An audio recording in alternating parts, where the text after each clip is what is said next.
మరి ఈరోజు జగన్మోహన్ రెడ్డి గారు ఒక నేరస్తుడిని పార్టీ కార్యాలయం మీద దాడి చేసినటువంటి దాంట్లో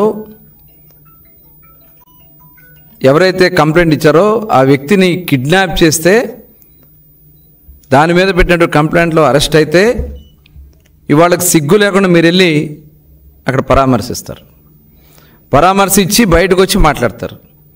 ఒకసారి చూడండి, అక్కడ గన్నవరం కార్యాలయంలో దళితులపైన, యువకులపైన, మహిళలను కూడా చూడకుండా దాడులు చేసి కార్లు తగలబెట్టి, ఒకసారి ఆ కార్లు తగలబెట్టి కూడా చూపించండి, ఒకసారి ఆ క్లిప్పింగ్స్ అన్నీ కూడా.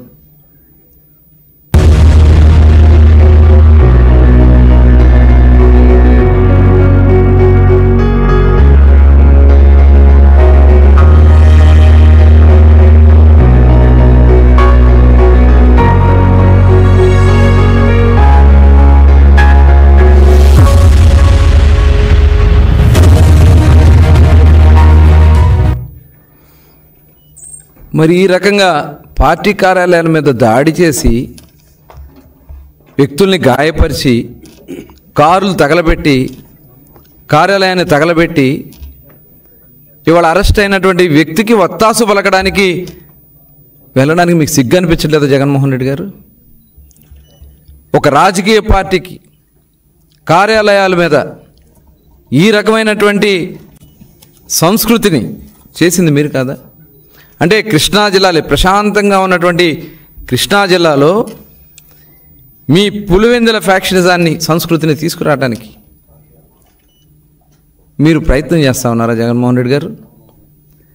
ఎంతోమంది మేధావులు పుట్టినటువంటి గడ్డ స్వర్గీయ అన్న నందమూరి తారక రామారావు గారు, జెండా రూపకర్త పింగళ వెంకయ్య గారు, కాశీనాథుని మల్లికార్జున గారు, నాగేశ్వరరావు గారు, చంద్ర రాజేశ్వరరావు గారు, పుచ్చలపల్లి సుందరయ్య గారు, అయ్యదేవర కాళేశ్వరరావు గారు, ఇలా అనేక మంది సంఘ సంస్కర్తలు, మేధావులు జన్మించినటువంటి ఈ కృష్ణా జిల్లాని ఒక దిగజార్చే విధంగా, ఒక రౌడీ మూకలతో దాడులు చేపించి దిగజార్చే విధంగా చేసింది మీరు ఈరోజు పరామర్శించినటువంటి వ్యక్తులు కాదా? మీ అండ చూసుకుని కాదా వాళ్ళంతా వెర్రవేగి చేసినటువంటి కార్యక్రమాలు? పోలవరం గట్ల మీద మట్టి కొట్టేశారే, అక్కడ ఉన్నటువంటి చెరువుల్లో మట్టి కొట్టేశారే, బ్రహ్మలింగం చెరువు మట్టి కొట్టేశారే, కోట్ల రూపాయల మట్లు కొట్టేశారే, అక్రమంగా దాడులు చేసి భయభ్రాంతులు గురి చేసి, మరి ఇవాళ అక్కడ సంస్కృతి చూసాం. ఇనపరాడ్లు పట్టుకుని రోడ్ల మీద తిరిగి మహిళల మీద దాడులు చేసినటువంటి సందర్భాన్ని చూస్తే ఏమని చెప్పాలి? ఇవాళ మీరు బెదిరిస్తూ ఉన్నారు.